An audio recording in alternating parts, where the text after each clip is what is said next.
Well, thank you for coming all the way up and elevating yourself to the 4th floor of the St. Thomas Law School for this presentation. My name is Christopher Stephan. I'm the research and testing domain lead for the experience design practice at The Nerdery, which is a software development design and consulting firm here in the Twin Cities. But none of that is particularly important. What's more important is what we're actually here to talk about today. And the talk I'm going to give you is called Antaeus at Work, which is about human centrism in experience design. So the reason I'm giving this talk is I was speaking with a couple of Drupal developers who work with me in my office, and they've been coming to me again and again and speaking to me about how important it was to make experience improvements to the framework so that people who are maintaining Drupal sites, who are working as admins, setting up Drupal sites, or maybe even just frontline, not even admins, just people who are contributors to Drupal sites, are able to do so without, any more drama than, say, people working in Sitecore or Umbraco or any other content management system. Not that Drupal is specifically a CMS. I know it's a framework. I know it's bigger and more powerful than that. But let's face it, most of Drupal's users are kind of behaving as though it's a off-the-shelf, super customizable CMS. So that's where most of my comments come from. So I'm here because there is this growing interest in experience and in user centrism around that experience, because we want to help those admins, those frontline operators, to better operate in Drupal.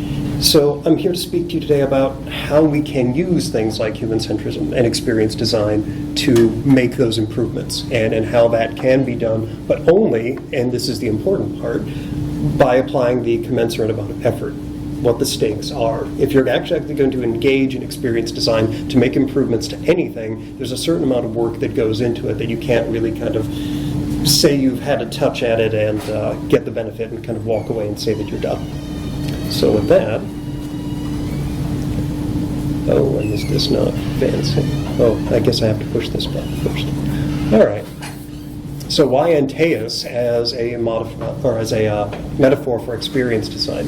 Now, there's some strong parallels between the giant Antaeus, and if you don't know your Greek mythology, you may be at a bit of a loss for a bit, I promise. I'll explain who Antaeus is in just a bit. But there's some strong parallels between the strength of this giant Antaeus from Greek mythology and the value that you get out of human centrism applied through experience design. A good experience, of course, is based on real-world use of a system, and it's what divides a tool from being a thing that actually provides value from being that thing that actually is more trouble than the problem you were originally trying to solve. If I can give you a terrible metaphor to think about, most of you at some point used a hammer. Now imagine that someone had pounded a bunch of nails through the handle of that hammer, and you get the general idea of a tool that's not very nice to use. Now, in the wonderful world of software, tools that are less than pleasant are common, and have been common since Windows was first launched, but I don't want to get into a political discussion. So there is that. But I wanted to ask, before I start explaining, what does anyone in the room know about Antaeus? Does anyone even know where that name comes from, know anything about the story, the mythology? Anything? Nope? All right. So I'm going to ask questions like this on occasion, partly to see if you know already, and partly to see if you're still all awake. So Antaeus was a giant. He was the child of Gaia and Poseidon, which meant he had two gods for parents. And he used to stomp up and down in Libya and challenge people to wrestling matches. And because he was basically invincible, he would beat them and then he would squish them to death because he wasn't a very nice person. That's giants in Greek mythology for you. But once upon a time, Hercules, in one of his labors, wanders across Antaeus. That's Hercules holding the other fellow up, by the way. And Hercules has only one divine parent, but that one divine parent is Zeus, so that, that kind of cancels everyone else out, so this is why we actually get to the end of the story that we do.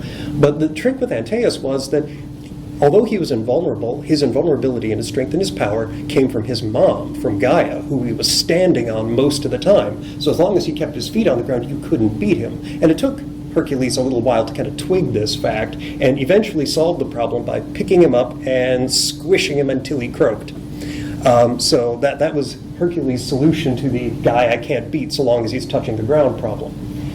Now, this becomes important not for the purposes of Antaeus being a villain or having any particular relationship with Hercules or not, but by the way his power works, and the way it only works when he's in connection with his mother, the surface of the ground. Now, another manifestation of Antaeus we saw a little later on, and this is what you saw on the front. This is Antaeus in Dante's Inferno. This is on level 8, level above the last level. And here Antaeus is helping Dante and Virgil down into the 9th level, the level for people who have committed acts of treachery. And he's doing so because Virgil's promised him he's going to be famous again. And given how well-read Dante was in his day, that was probably pretty fair, at least as far as the narrative went. But a more positive aspect is what this represents to me in terms of Antaeus actually being someone who, on a moment, kind of helped someone get to somewhere they wanted to go, even if that someplace wasn't particularly pleasant, i.e. the 9th circle of hell. So that's our two aspects in our background on Antaeus, is who is that? So I'm going to shift gears from Antaeus for a moment and ask maybe what do we understand about human centrism and human centrism in experience design. Does anyone know what that mess is all about? It's okay if it stays quiet. I just figured I'd ask. No? All right, that's fine too. So what does it then mean to be human-centric? And what does it mean in the context of like doing experience design work? So human centrism involves humans. Duh, right? You know, I actually put it on the slide too, just because. The approach we take and the solutions that we arrive on, everything that we do is based on 3 kind of core principles, especially when we're doing experience design, not because we think we know what's best for the people we're trying to serve, but because we're trying to be user-centric or human-centric, whichever words you want to wrap around that. The first of which is serving needs. We're looking for the needs of the population we're trying to serve. What is it they're trying to get done, and how can we help them to actually achieve those goals, those tasks, meet those needs?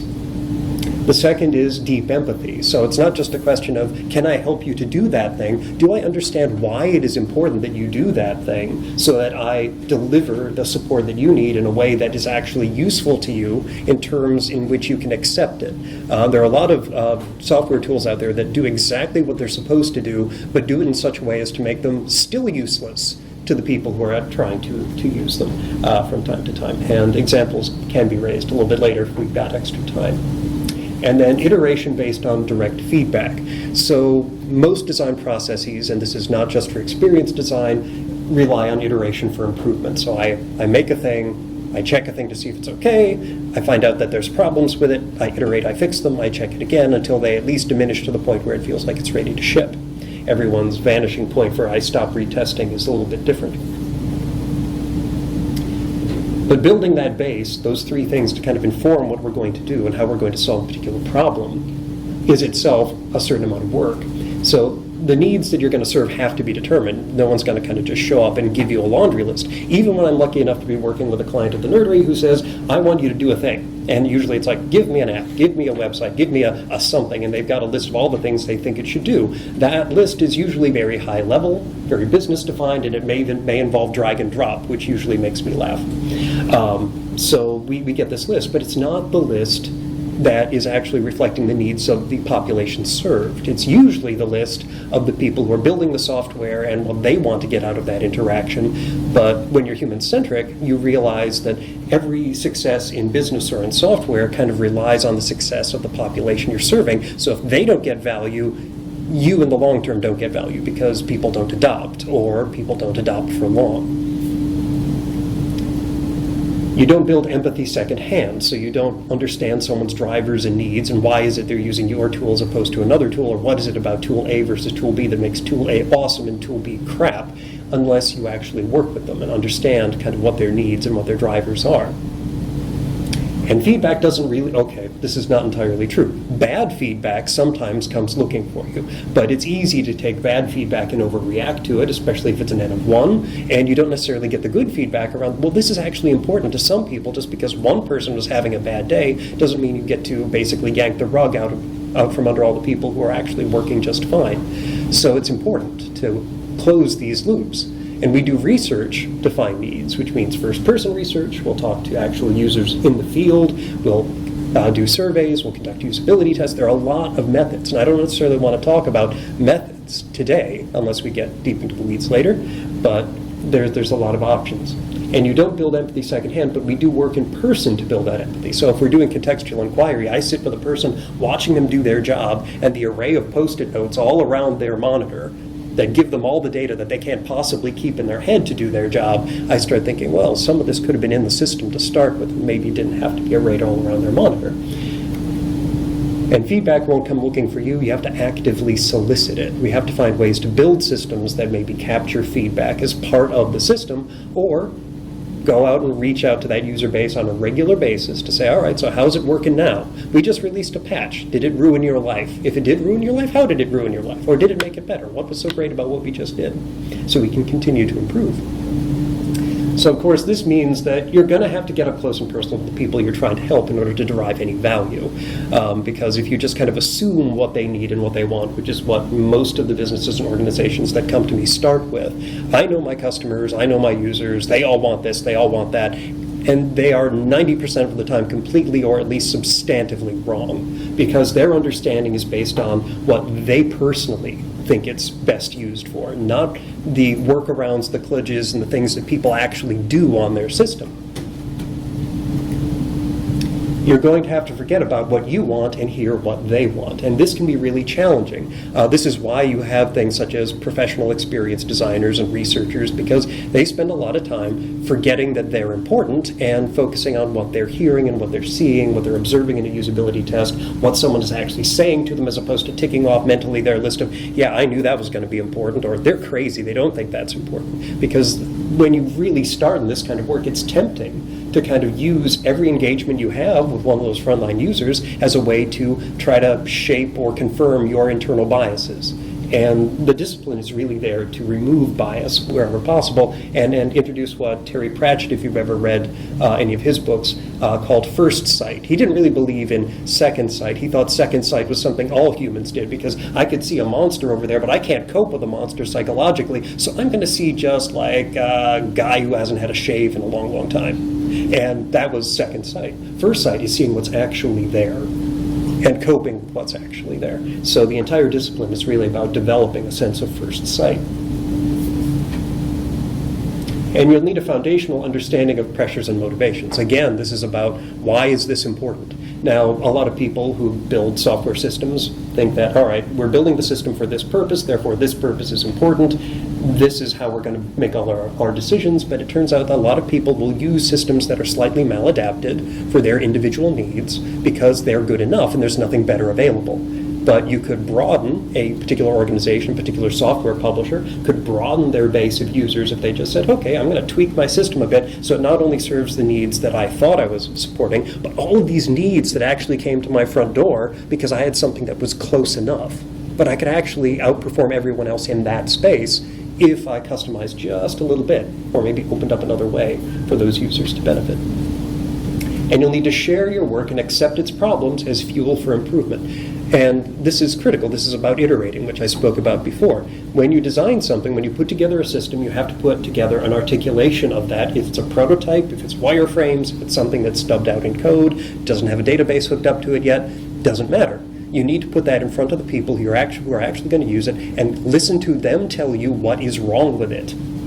And when they do, that's a real chance to make substantive improvement, as opposed to listening to the stakeholders talk to you about why that's not quite the right shade of pink, because that's usually not the problem, unless that shade of pink is introducing an accessibility issue because there's too little contrast. There's always exceptions. But that also means you're never going to be done. There's a conversation we were having at work that kind of relates to this. But every change you make then opens the door to new potential improvements or issues. So every time I touch a thing, I change a thing. And when I've changed a thing, I've changed the reactions that other people can have to that thing. So just because you've solved problems A, B, C, and D, and you introduce thing E, doesn't mean you don't have to go back and check A through D. Because what you just did to E may have changed how people are now perceiving the value of all the other things you had before. And maybe now E is so darn shiny that B looks like it was basically broken out of a Cracker Jack box, so to speak. Technology isn't going to sit still, and it's constantly providing new ways for you to fall behind. A colleague of mine, actually in sales, which was kind of frightening for me, because usually I'm used to the technologists saying really pithy things, but this was a sales guy, and he said, technology is changing as slowly as it ever will again right now. And it's like, crap, he's right. And the pace of change and the pressure that comes from more people releasing more tools, improving experiences for their users in their silos, and the concept that every time someone goes to a website and has a good experience, they see something cool, they see something that they like, they've now raised the bar for that person for every other thing that they're going to experience, which seems totally unfair, and yet it's one of the facts we have to deal with. Come on in. The needs and expectations of the people you serve is itself a moving target. Now, I've touched this a little bit before, but it's also true to say that when I'm working with someone in a software system where this is their job, so I mean, not the people who shop at Amazon, where maybe I deal with them systemically a couple minutes a day, a half hour here or there, a couple times a week or something. If it's a system that you're actually spending most of your working day in, and I deal with a lot of those too, the needs of a person at 3 or at 10 in the morning are different from the needs of that same person at 3 in the afternoon. Their emotional state's going to be different. What might have been okay now is not going to fly a little bit later, and depending on what's driving them, because now it's the end of the month and then all the audits are coming due, that also changes things, and you don't discover those little pits that you can fall into with your tools and your processes unless you actually engage on a semi-regular basis, because again, this is pursuant to all that same delta that everything else was. But it's worth it. I promise you that it's worth it. Because innovation actually comes from the observation and recognition of emergent needs. Some of the best value I've ever seen out of a usability study hasn't been based on, well, we put together this giant list of questions. We want to check A, B, C, D, and all the way down the line. It's been when we got to question F, and someone said, well, what if I want to do this?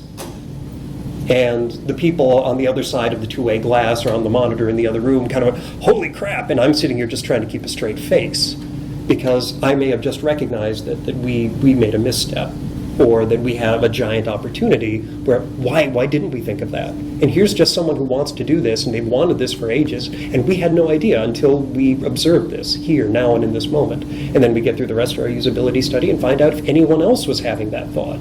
And even if it was just the one person, if it's a strong enough thought, we should implement it, articulate it, test it, see if it does actually raise all boats.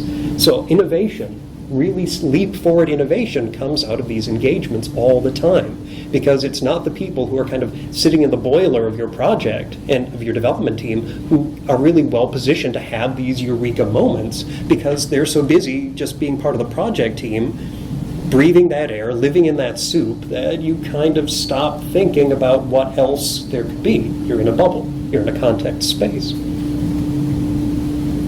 You find opportunities to serve your users instead of someone else's. Now, I'm going to give you a caution here, and people have given talks about this at Usability Day last year and in a couple other places. I want you to be really, really cautious whenever anyone says the words best practice. And there's a reason for that, because when people are looking to adopt best practices, they're looking to steal someone else's homework, generally speaking. Someone figured this out. I don't have to figure this out. I just want to know how they figured it out so I can do what they did. Now, there are several problems with this. One, you don't know necessarily what went into all the decisions that formed the best practice that you are about to adopt. It could be that those best practices, quote unquote, were fine for that insurance company, for that nonprofit, for that higher ed institution, for whoever that set of best practices was originally designed for. And maybe when it has like compliance aspects to it, where you're going to have to do this to be right with HIPAA or something like that, then maybe that's true. But generally speaking, they're also looking for how many words should you have on a page, and what's a good level of contrast, and all of these other little detailed items that aren't necessarily enshrined in someone's compliance documents. And the problem with adopting someone else's homework is they don't necessarily serve your users. You need to know your users, not their users. So if you actually do this, you find better opportunities to serve the people you're actually trying to serve, as opposed to borrowing the answers that came from somebody else, serving their users, and maybe not even with research, maybe just with stakeholder intention. And there's a concept in this, and that's designing toward the average. When we say we're designing for the happy path or something like that, we say, okay, 80% of people are here. But the thing is, when you do average type work and you actually get into the field and you observe individual users, nobody actually looks like the persona. Nobody actually represents the average. Nobody. So when you design for an average, when you design for a happy path, when you design for a best practice, you're actually designing for nobody. And it's better to design for exceptionalism and for thinking about edge cases. Where is this going to get weird and wiggly? Where's someone going to lose it? Where's someone going to be having a really bad day and we're going to totally fail them? That level of design thinking is where you actually get better improvements from. We're going to continue to move forward while others fall behind by essentially holding still. So while technology continues to grind forward, and it does because there's a lot of people trying to solve a lot of problems in a lot of places, and most of them aren't you, if you stop trying to make improvements and stop engaging with the audience you're trying to serve, you're going to be passed. Someone's going to be doing their homework. And if they're not doing their homework for your particular audience, well, then nobody's doing homework for them. So you get the benefits. To get those benefits, you have to put in the work. And it's not something you can shortcut. You can't best practice it. You can't adopt it. You can't just steal it from somebody else. So human centrism only works when we make contact and learn from those we want to serve. And I didn't really want to talk about Hercules, but as I was developing this talk and looking at this particular sculpture, I noticed something kind of weird, which is that this is actually an example of Hercules problem solving through observation. When he met Antaeus, he tried the usual stuff for a while. If you read the story, he tried bashing him over the head, tried throwing things at him. You know, the stuff that he used on the Nemean lion before he started wearing them. More Greek mythology if you ever want to read it. But it took some observation of, okay, how does Antaeus work? Why is it I can't beat the snot out of this guy? That led Hercules to finally pick him up, keep him up, and beat him while he was still in the air. And he learned that by engaging with him, not by hearing a story about him or reading the write-up that Ovid might have put together years and years later. Not that he could have. I'm sorry, that's a rabbit hole I shouldn't have gone down. Anyway, so why all the factoids about Antaeus anyway? So I started telling you all about this Greek giant, and why did I bother with any of that? Because most of the meat has been about human centrism. And I want to ask a couple of questions just to see if you've kind of picked up some of the stuff that's been being laid down. Who can tell me when Antaeus was strong versus when Antaeus was weak? Popcorn, yes. He was connected to the ground. Indeed, yes, when he was connected to the ground. And what might that imply about the application of human centrism in experience design? Anyone? If you make contact with your end users, then you're more apt to have strong institutions. That's very good, yes. And again, everyone's awake, everyone's actually paying attention. This is excellent. And then what happened to Antaeus when he lost touch? He got squished. He did get squished, that is absolutely right. And yeah, that's what happened to Antaeus.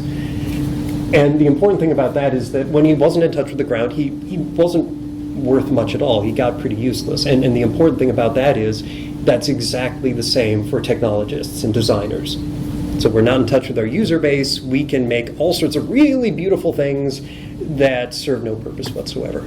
It's one of those truisms of software design that you can build a system that operates exactly as it's designed to operate, and it can still be total crap. But why tell you about it for an hour and show you slides? Well, this is what I'm calling a probable benefit density chart. Now, if you've never seen one of these before, there's a good reason for that, because I just made this thing up. You're not going to find this anywhere but in this presentation, and not until this presentation hits Google and the search engines will you see it there. So this is kind of important, though, because it illustrates some of the things we've been talking about. You'll see we've got two axes, the operating expertise and the constituent contact. So those are the people served, are your constituents. And contact should be pretty simple. You start with novices and you go to being experts. You start with no contact and consistent contact, which means you're probably checking in with them on some sort of periodic basis. It could be monthly, it could be quarterly. It depends on what your release schedule is like and what kind of intentions you have of keeping up with your market. And when I say novice to expert, this is someone who's never done a usability test, never had to think about user-centric design or anything like that before, to someone who's doing it all the time, knows all the buzzwords, and can get up and have an argument on the internet about it. Something like that. Well, okay, that's not a high bar. So these quadrants then break down a little bit. When I'm a novice and I've got little to no contact, what I'm really doing is I'm experimenting. I'm trying stuff. And I find this a lot with people in organizations who rely really heavily on analytics and metrics to make decisions, business decisions and design decisions and development decisions. So they'll start building something and they'll see their analytic numbers go up or down. If they go up, they're happy. They go down, they're sad. And they'll just, okay, the numbers went down, change something. And they'll change something, and the numbers will change. They'll either go up or down. If they went up, they're happy. And if they went down, they're sad. They don't necessarily understand. They have a theory, a working theory usually, why it was that that change resulted in that numeric change. But they don't really know because they're experimenting. But you can go from a place of experimentation to kind of grow into a place of greater value. So now if you're an expert, but your stakeholders aren't letting you talk to your population served, maybe more than once or twice, which is distressingly normal, and not cyclically to be certain, then you're satisficing, which means you don't get to do all the research and testing you want to do. You have to pick a target. I'm going to do my research at the front, and maybe I'm going to test once, maybe just before we write the code, or maybe I'm going to test once in beta. I got to pick something because they're not going to pay me to do all of the testing I want to do. They just want me to pick and choose, so I'm satisficing. Now, if I'm a novice, but I'm actually talking to users all the time, now I'm bootstrapping. So I may not know what I'm doing yet, but I'm in enough contact with the population I'm serving that I'm learning anyway. So there's a lot of value that can be pulled out of this. Now, Steve Krug, if you've ever read the book Don't Make Me Think, or his rocket surgery book, they're short reads, they're really good, they're great introductions to some of these issues. But he says that anyone can do usability testing, and he's absolutely right. I mean, all you have to do is plunk the thing that you built in front of someone and let them tell you what they think of it, and you are well on your way to getting a decent usability test done. And while you can use that to learn, you can also use that to build skill. There is the correlation between the amount of value you can extract and the amount of time you spend in contact. So someone who's not doing much at all versus someone who's in contact all the time, it's easy to kind of see the value differentiation between the two. Now, as you experiment and go into bootstrapping, the more contact you have basically is going to improve your results, even if you've got no idea what you're doing. So Steve Krug's little thought about usability testing, talking to users, you don't necessarily have to know all the methodological terms, you don't need to know how to do synthesis, you don't have to have a fancy spreadsheet, you don't have to use the high-end tools. You can still, just by increasing your contact, derive more and more value. But there's a spooky side effect after that too. The more consistently you make the value, the more you learn and the more you can refine based on what you've learned. But the spooky effect is kind of what happens after that, which is the more you get into contact, the more your expertise grows. With every user engagement, you learn a little bit more about what it's like to engage with users. And before long, you're actually not just moving laterally, you're moving diagonally up this graph. And the more adept you are at applying the methods and analyzing results, the more likely you are to avoid errors and get more value. Now let me explain then what the value of expertise is. It's perfectly possible to put together a survey, a study, a usability exercise, and fall right into the hole of confirmation bias because of the questions that you're asking and the way that you're asking them. It's perfectly possible to basically go in and design an exercise that tells you exactly what you thought before you started the exercise. So avoiding things like confirmation bias, avoiding things like predictive questioning. Okay, I should back up. Predictive questioning is this. Have you ever made a New Year's resolution? So when I ask someone, would you, will you, and I'm doing that in a survey and I'm doing that in an interview, they're probably in that moment, because they're not actually doing this at that time, and there's no reason in this moment for them to say, no, I wouldn't. They're going to say yes. So you get a lot of positive results from predictive questions that are utterly meaningless, because as anyone who has ever made a New Year's resolution knows, future me is an unreliable bastard. This is just one of those human truths. I only know one person, I think, who has ever actually followed through on every little commitment they've ever made, and I think she's insane. So there is that. Future me is not helpful, generally speaking. So I've got a value line here too, and the thing to strive for is while everyone wants to reach into this innovation quadrant, which I haven't talked about, which is where if you're an expert working at the top of your game, you can avoid the traps and pitfalls, and you're in constant contact, you can find real gold in them bar hills, so to speak. Now, mind you, you don't have to be at the upper corner. As a matter of fact, the upper corner is a receding horizon. As methodologies develop, the problems also get more and more thorny. So you're never actually going to arrive in the upper left or upper right corner. But the important thing is to try to strive to be at or further to the up and to the right of the diagonal line, if you can at all help it, which means you're avoiding experimentation. And if you're bootstrapping or if you're satisficing, at least you're deriving real value.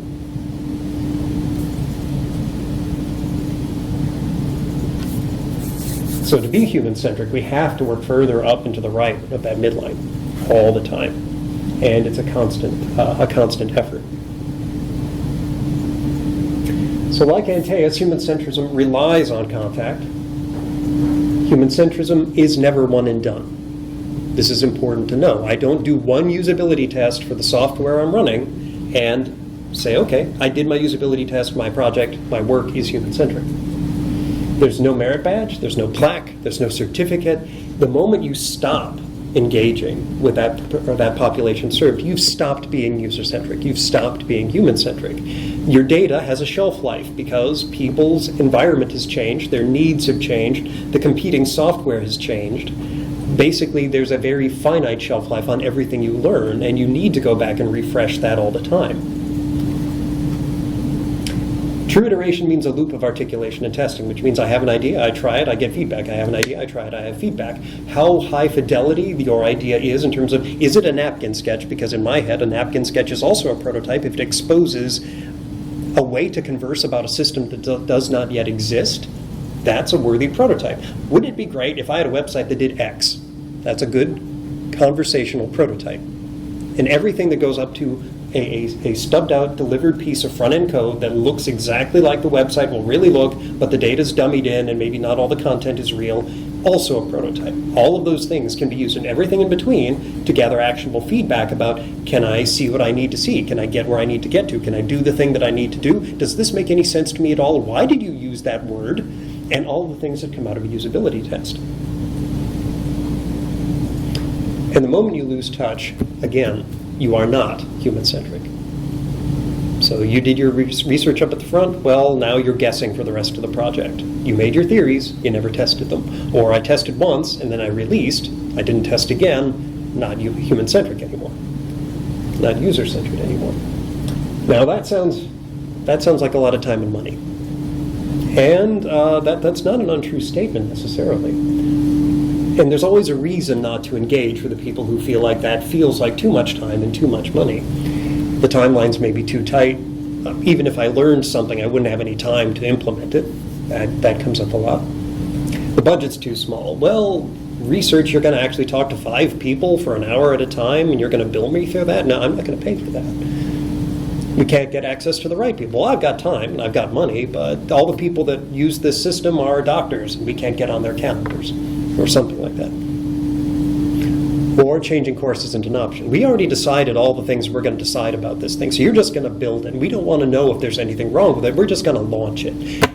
If that sounds absurd, that happens a lot. And it's only more recently, in the past 3 to 5 years where I'm working, that when people come with that sort of ask, we kind of say, yeah, you sure about that? And sometimes we don't work for them. So what happens when we actually don't engage? You remember what Hercules did to neutralize Antaeus, yeah?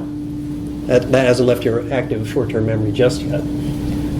All those objections act really in proxy of the role of Hercules. So I don't have time, I don't have money, I'm not going to make any changes. That's Herc lifting Antaeus off the ground, yanking. Ooh, that was duct tape. I like duct tape, but I'm a little concerned about that now.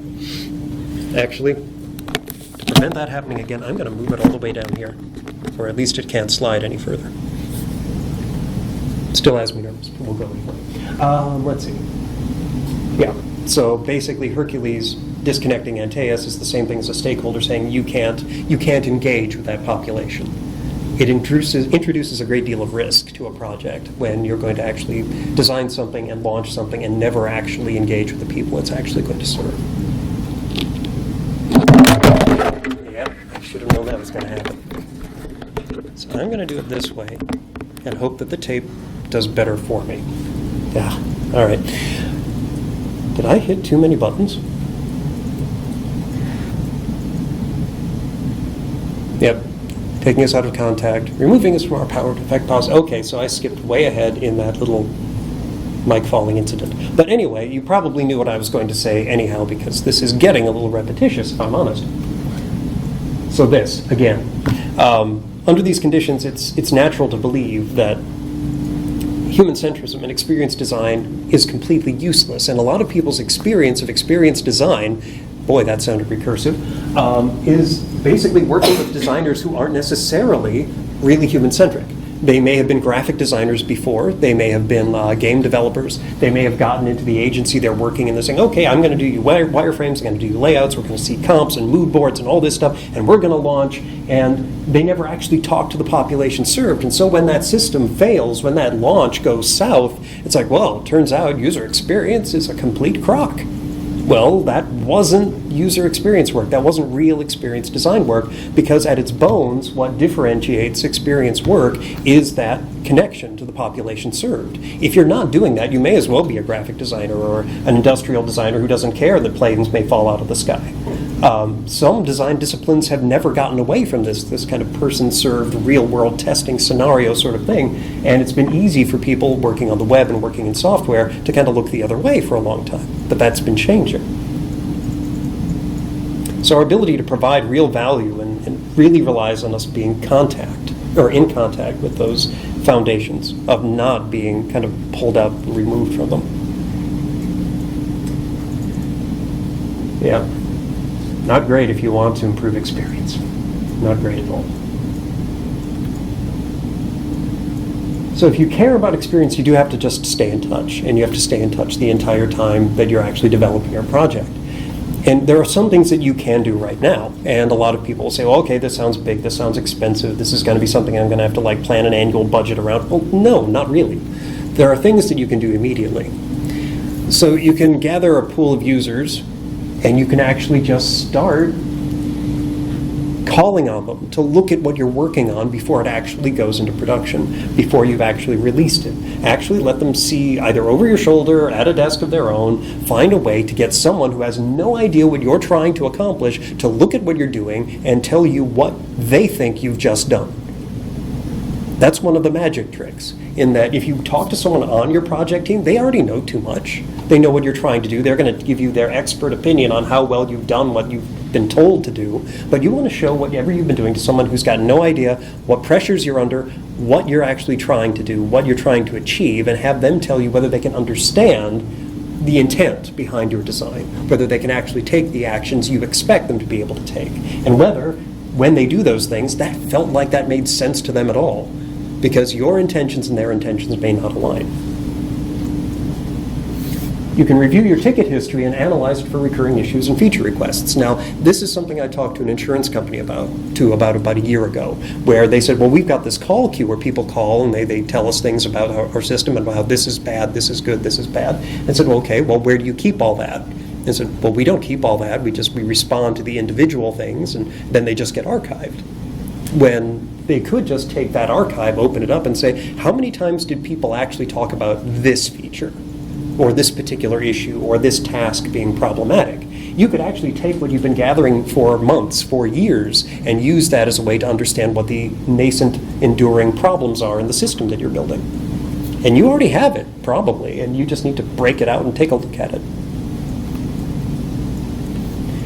Start planning to conduct research and testing as basic components of new features and builds.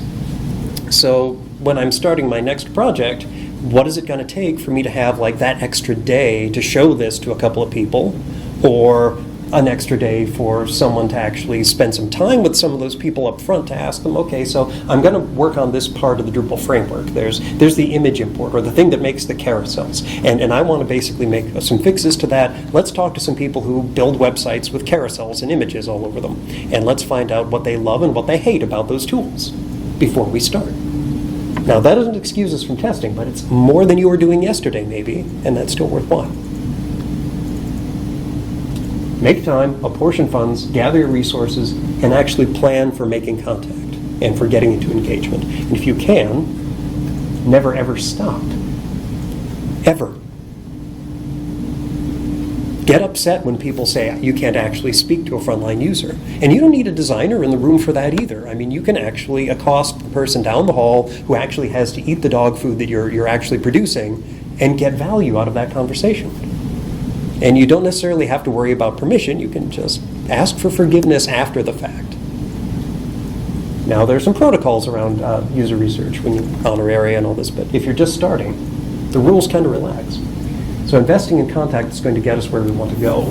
Now, probably most of you don't want to go to the 9th level of hell, but that's not the point. The point is that if you actually involve in that contact, in staying rooted and grounded, you're going to be able to make steps forward. You're going to be able to kind of outpace competitors. You're going to be able to understand the real stakes of making a design, a software, a business change in your system. Because you won't just be working on a theory that hasn't been tested.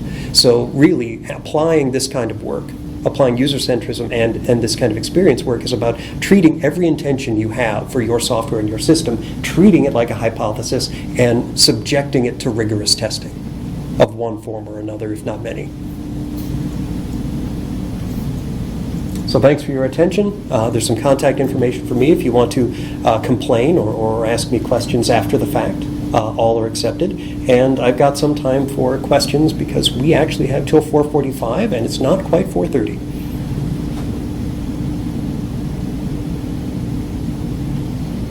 Yes? So when you were describing the initial, I'm imagining an initial contact with a customer. And you were talking about sitting next to them and Post-it notes and that kind of stuff.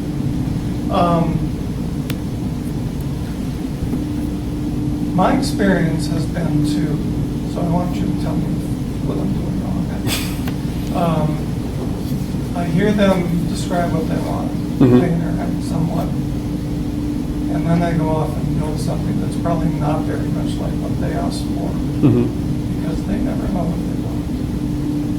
And then it's up to them to tell them whether or not this action I described and what I've provided them and why it's a good thing, which might not be the right thing to do, and then get feedback from them at that point. So I guess my question is, in this initial interaction, is there a better way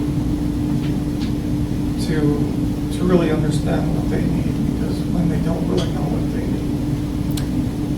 Yes, and I'm not going to say it's easy though, because when you're having these conversations early days with an organization or a client who doesn't already kind of believe in the value, hasn't drunk the Kool-Aid, depending on what metaphor works best for you,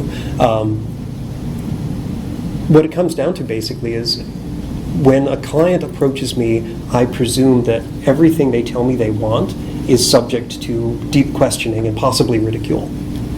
Possibly. It depends. I mean, I had one large box retailer come to me and say that their entire point of the thing they wanted me to build was to increase their number of Facebook likes, because that was somehow going to improve their profitability. And it was hard to keep a straight face in that meeting.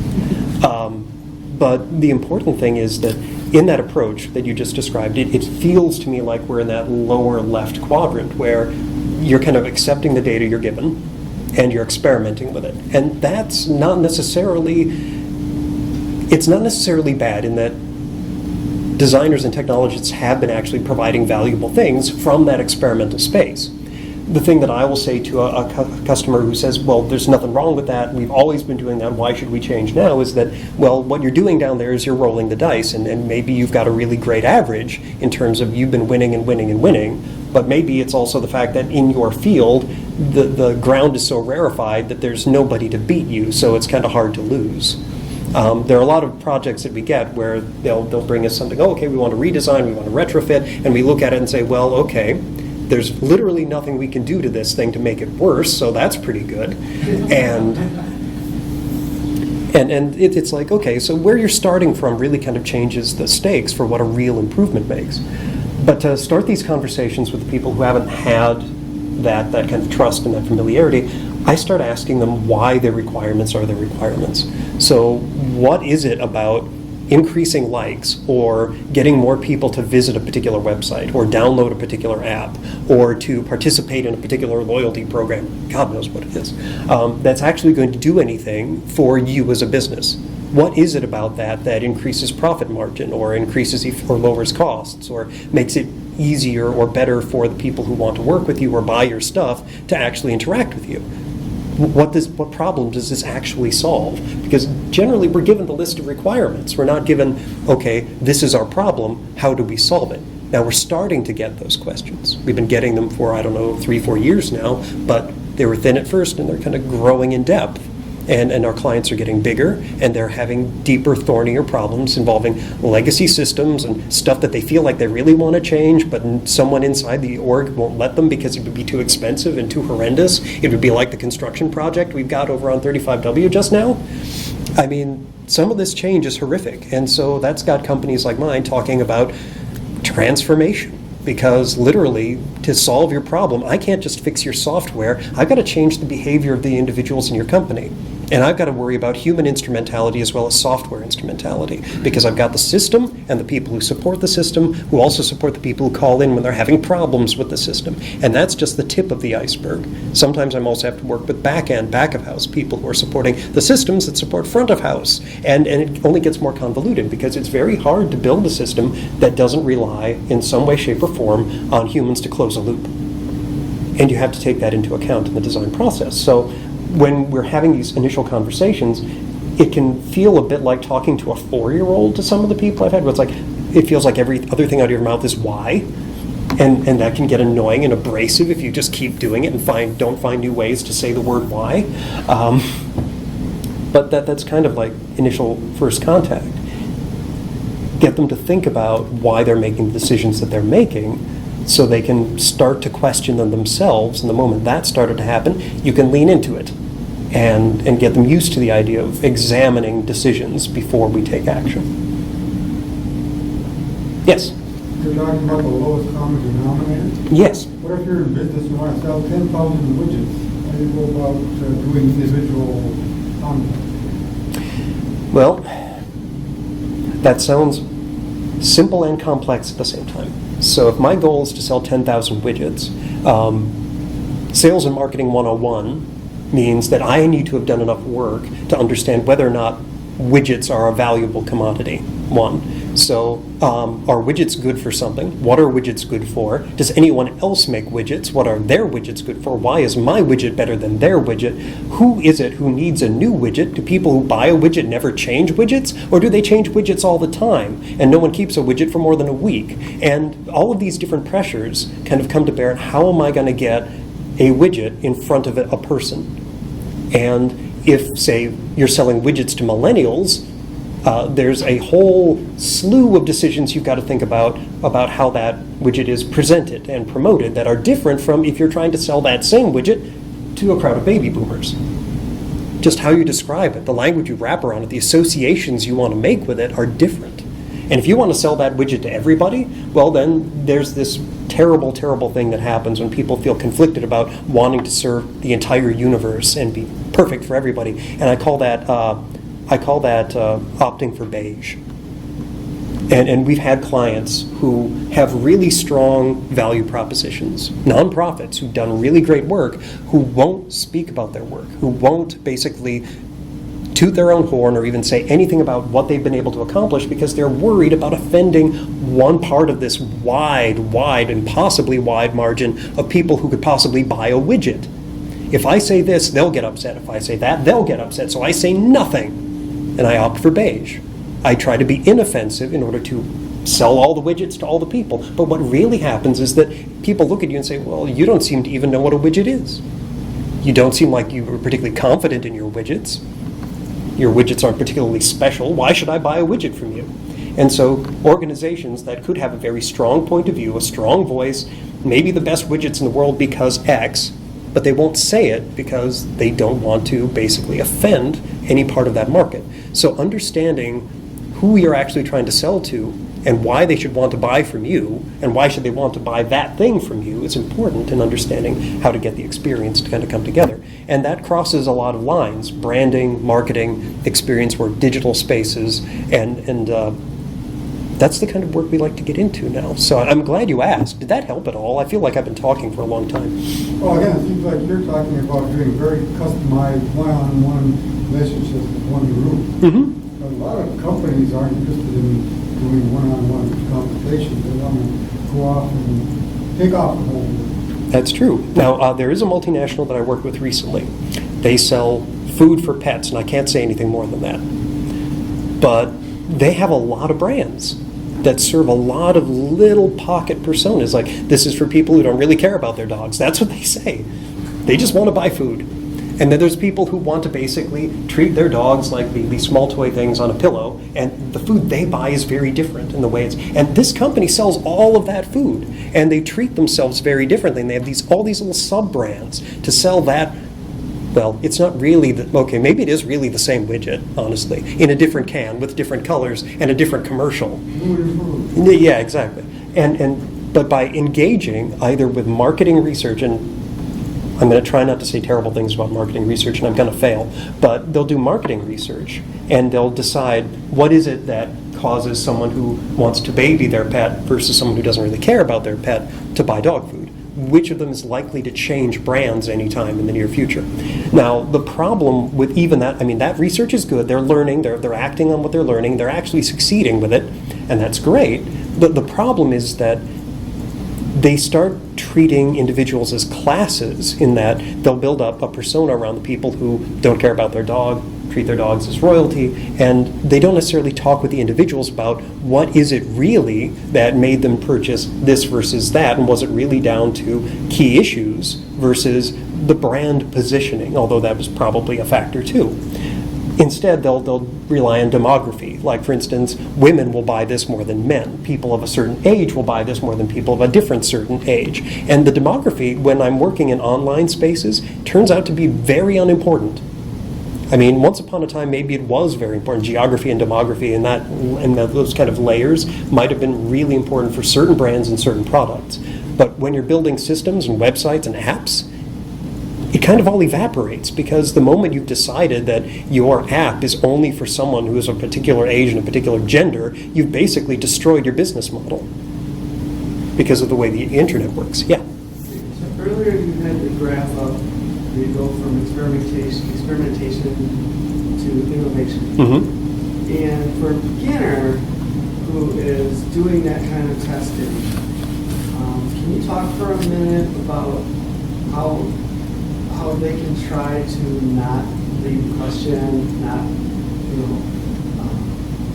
you talked about it for a little bit. Yes. So how do you build the expertise? Yeah, without like pre-predicting and self-fulfilling questions and stuff like that. So there are some really good resources out there by people who have kind of literally written many, many books on things like usability and research and user engagement. However, I could probably say that while reading books is fine, there's nothing that makes you better at user engagements than doing user engagements. There isn't. Because you're going to put together your research plan, you're going to put together your questions, and if you're experienced, maybe you'll spot the gotchas really early, and if you're not, you won't, and that's just how that's going to be until you've conducted your research and you've sat down and you're going through all the questions and you're noticing a pattern to the responses, and you say, oh, I think they all answered this way because look how we asked this question. I mean, I think it's human nature for people to see the answers that they're looking for. Yes. And that's what I'm kind of asking. So it's important and it helps to have a team to work with, so it's not just you write a question, you execute the study. Having someone else to look at your verbiage and say, okay, is there anything about how I wrote this question that presupposes an answer, or that steers them to an answer? So having a second pair of eyes helps a great deal. Also, just being able to ask yourself the question, all right, so there's a great example in a TV show from Britain called Yes Minister, I think it was, or was it Yes Prime Minister? Anyway, it had Paul Eddings in it. You could see it on PBS for a while, and he was actually getting a talk from one of his civil servants about how you could use a survey to basically get approval for anything. And so the question stream he was asking was something like, do you feel that young people could use more structure in their lives? And the answer was yes. Do you think that people should be taught a marketable or a useful skill? And yes. And do you think that people would benefit from getting into the workforce already trained for a trade? And yes. So would you be in favor of conscription? And then the answer was yes.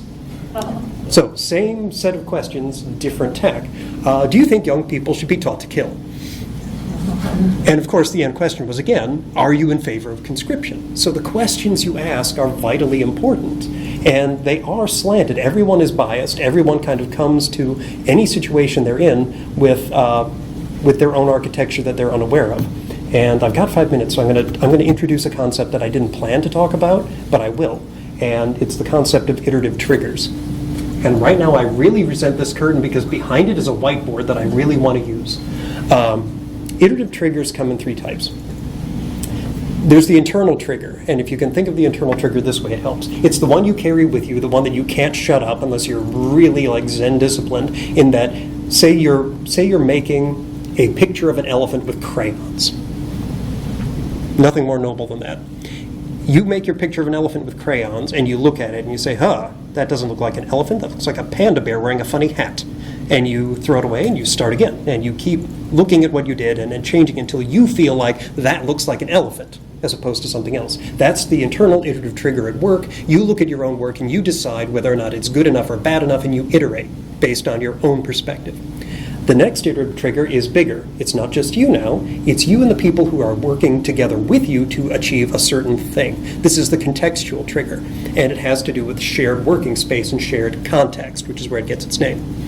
So the contextual trigger is you and the stakeholders who came to you and the other developers who are working with you and the designers and the business analysts, that entire team, who all know what you're trying to do, why you're trying to do it, and you're all kind of working together. And as you create things, your stakeholders will say, yeah, but our business model won't support that, we can't afford that. The developer will say, that's stupid, you shouldn't do it like this, you should do it like that, because that will blow up the internet, etc. And the designer will say, you can't do that because that color is out of style. That sort of feedback will happen in this contextual space.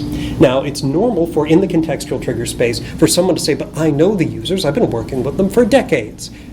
They don't, they're wrong, ignore them. Sometimes they're the VP and you can't really ignore them, but you can smile and nod until they leave the room. And then there's the third trigger, which is the external trigger. And I've hinted at this a little bit before. This is the trigger that you engage with someone who is not part of your head or the head of any of the heads that you've been working with in the context space. That's that person who has no idea what you're trying to do or what you're trying to accomplish, but cares about the things that you're trying to enable. So for instance, if I'm selling widgets, then basically I want to find a group of people who buy widgets. And I want to show them the widget that I want to sell them, and I want them to tell me what's wrong with my widget. And I don't want to tell them what I've done to my widget or how it was different before. I just want them to tell me, when they look at this widget, what's good about it and what's bad about it. And I'm not even going to ask them, are they going to buy it? Because I will be able to tell by their reactions to it whether they're excited about this widget or not. And if I ask them if they're going to buy it later, they're probably going to lie to me, not because they're malicious, but because they can't help it and they're human. So did that help at all in terms of, so that's iterative triggers. And so reach outside of that space. Do that with code reviews already. So having a team double check your work is. So this is just, having another person check on the inside is good. And all of this stuff about being human-centric really is about reaching just one further step to the outside. I keep pressing that button, I don't know why. So we've got a couple of minutes left. Are there any other questions? So I guess you kind of go back to what he was talking about. Looking at some of the notes I took, like you talked about focusing on the edge cases, avoiding that sort of happy path or whatever. And I guess my thought is, like, at the end of the day, I still got to release something. So I guess the way we generally approach that is like the edge case would get backlogged, like documented, put in the backlog. It doesn't go away. Yeah. Like, we're not just going to completely ignore it. Mm-hmm. We'll have to kind of iterate and come to it later. Yeah. Is that, I guess, is that an acceptable approach? I think that's... Well, it's normal. Yeah. And the problem with that is, I'll give you an example. A few years ago, Facebook released something they called their true name system. Facebook's intention, of course, was that they didn't want people to be fake people on Facebook. They wanted everyone to be themselves.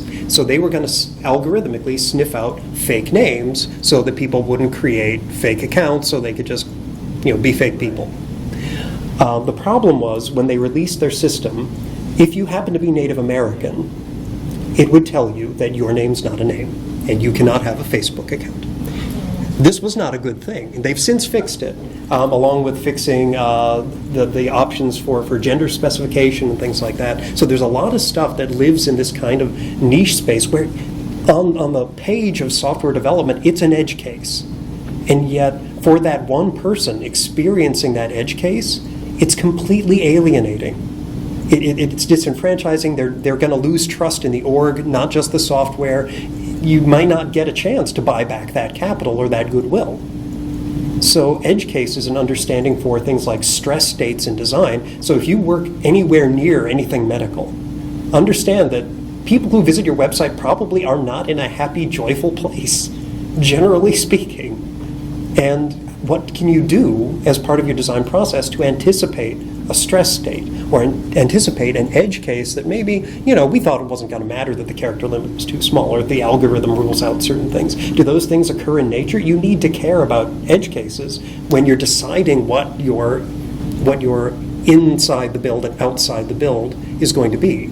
So I'm not saying that the idea that edge cases go in the backlog is inherently bad. I'm just saying that some of the things that end up in the backlog shouldn't have been. And some of the things that were primed for the main release weren't as important as people thought. It sounds like kind of making an extra step to really review those things, and it's like constantly reviewing instead of just saying, okay, backlog, do it later. Yep. And that comes with having actionable information. Again, all this stuff about making contact and maintaining contact, knowing whether or not this is an important issue or an unimportant issue. All right. Well, thank you, everyone. That's all the time I have. I hope you enjoy the remainder of DrupalCon for the next couple of days. Is it just tomorrow? No, it's the next couple of days. So again, if you want to reach out, the contact information is up.